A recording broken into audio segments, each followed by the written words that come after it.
আমি কি শুনলাম রে ভাই, আমি কি শুনলাম 2 দিন ইন্টারনেট ফ্রি।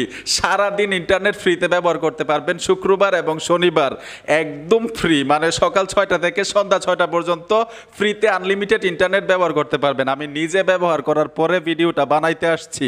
কোন সিমের মধ্যে জানতে হবে এবং কিভাবে ব্যবহার করবেন এটা আপনাদেরকে বলে দিব। আগে শুনি যে তারা কি বলতেছে, আমি কাস্টমার কেয়ারে ফোন দেই। গ্রাহক এই শুক্র ও শনিবার ভোর 6টা থেকে সন্ধ্যা 6টা পর্যন্ত গ্রামীণফোন নেটওয়ার্কে ইন্টারনেট ব্যবহার সম্পূর্ণ ফ্রি।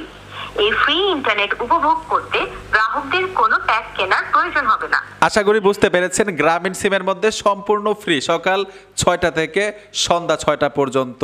সময়টা কিন্তু মনে রাখবেন 9 আগস্ট এবং 10 আগস্ট। কিভাবে ব্যবহার করবেন এটাও বলবো। তার আগে অবশ্যই ভিডিওটা অন্য একটা বাইকে দেখার সুযোগ করে দিবেন, যাতে উনিও আনলিমিটেড ইন্টারনেট ব্যবহার করতে পারে। টাকা তো লাগবে না, শেয়ার করতে সমস্যা কি মিয়া। এখন কিভাবে ব্যবহার করবেন, নোটিফিকেশন বা টান দিবেন মোবাইল থেকে, মোবাইল ডাটা লেখা আছে, মোবাইল ডাটা অপশনটা অন করে ইন্টারনেট ব্যবহার করবেন গ্রামীণ সিম দিয়ে। তখনই কিন্তু ফ্রিতে ব্যবহার করতে পারবেন, টাকা পয়সা লাগবে না। বন্ধুরা অবশ্যই শেয়ার করবেন ভিডিওটা দেখে, যদি উপকৃত হয়ে থাকেন সাথে থাকবেন। দেখা হবে নতুন ভিডিওতে। আল্লাহ হাফেজ।